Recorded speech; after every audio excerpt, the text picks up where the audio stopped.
สบายดีเนาะมื้อนี้จะมาแนะนำขั้นตอนการ Copy Trade เนาะสำหรับโบรกเกอร์ Market for You เนาะอ่าก่อนอื่นเนาะเราจะต้องได้ล็อกอินเข้ามาในหน้าแดชบอร์ดเนาะของเว็บไซต์ Market for You แบบนี้เนาะอ่าล็อกอินเข้ามาแบบนี้แล้วก็ไปกดลิงก์ Copy เนาะแบบนี้เนาะซึ่งลิงก์ได้เอาลงไปแล้วหรือว่าถ้าว่าในกรณีอยู่ในโทรศัพท์มือถือจังซี้เนาะ เราได้ล็อกอินไว้ในเว็บเบราว์เซอร์จังซี้เราก็ต้อง copy ลิงก์นี้ไปเปิดในเว็บเบราว์เซอร์เนาะเพื่อให้มันเป็นเบราว์เซอร์อันเดียวกันมันได้เข้าสู่ระบบไว้แล้วนะเนาะหลังจากนั้นก็กดลิงก์อืมเวลากดลิงก์ปุ๊บมันจะเข้าหน้าแบบเนาะมันจะเข้าหน้าแบบนี้อาคันในกรณีว่าเราบ่ได้ล็อกอินไว้เนาะมันก็จะขึ้นหน้าแบบนี้คือกันแต่ว่าเวลาเรากดคัดลอกมันจะให้ล็อกอินอีกเทื่อหนึ่งเนาะเราก็เพียงแต่ล็อกอินใส่ชื่อใส่หยังเราเข้าไปใส่อีเมลเราเข้าไปนะเนาะ โอเคมาฮอดบอนนี้เฮาก็ในกรณี Copy EA ของข้าพเจ้านี่เนาะยังบ่ทันซีเรียสบ่นี้ก็ได้เนาะบ่ทันซีเรียสบ่นี้ใส่จำนวนเท่าใดก็ได้ให้มันกดได้เนาะเพราะว่าบางคนไปใส่จำนวน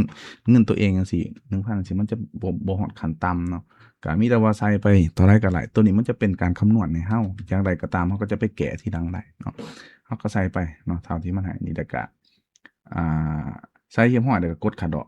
เนาะกดเข้าดอก อืมหลังจากโคดคัดลอกเข็มหอยมันก็จะเข้าหน้านี้ก็ซึ่งเป็นหน้าให้เราฝากเงิน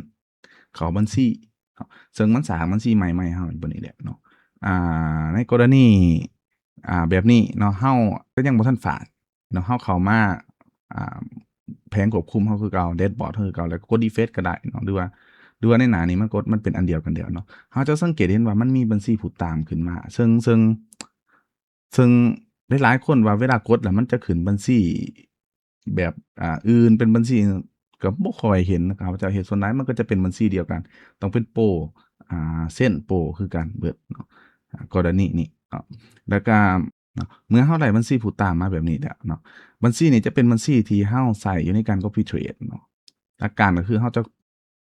โอนเงินหรือว่าฝากเงินเข้าไปในนี้แล้วมันก็จะเข้าตามบัญชีมาสเตอร์นั่นน่ะเนาะก็คือ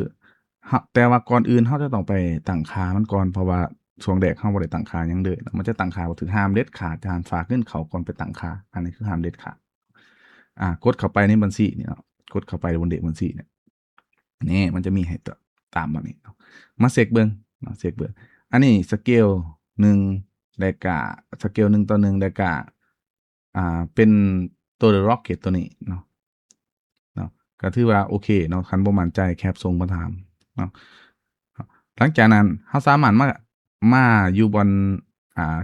คลิกบนลูกศรนี่เพื่อที่จะไปตั้งค่าได้เนาะตั้งค่ามันก็จะมีอยู่บนตัวเลือกเพิ่มเติมเรากดบนนี้เนาะอืมเราจะสามารถกำหนดเองเนาะกำหนดเองตั้งค่าเป็นสเกลตัวนี้ต้องตั้งค่าเป็น1แล้วกดตัวนี้เป็นใหม่แบบนี้เนาะ ตั้งค่าเป็น1เนาะตั้งค่าเป็น1เนาะหลังจากตั้งค่าเป็น1แล้วกดบันทึกแบบนี้เนาะเช็กอีกเทื่อตัวที่สำคัญที่สุดก็คือตัวสเกลนี่ห้ามหลายกว่าคูณ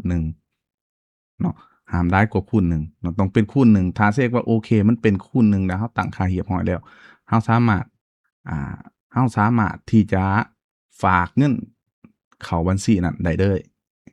เนาะฝากเงินเข้าบัญชีนี้ได้เลยเนาะ เนาะตามเฮาแจ้งขั้นต่ำไปเนาะก็เบิดเท่านั้นมีแต่เรียบร้อยเนาะถ้าในกรณีที่เราต้องการหยุดอิหยังล่ะก็มีแต่กดเข้ามาแล้วก็มาหยุดก็ได้เนาะคันอยากเซา copy เลยก็กดลบไปเนาะกดหยุดจะหยุดชั่วคราวเนาะอาประมาณนั้นเนาะอัน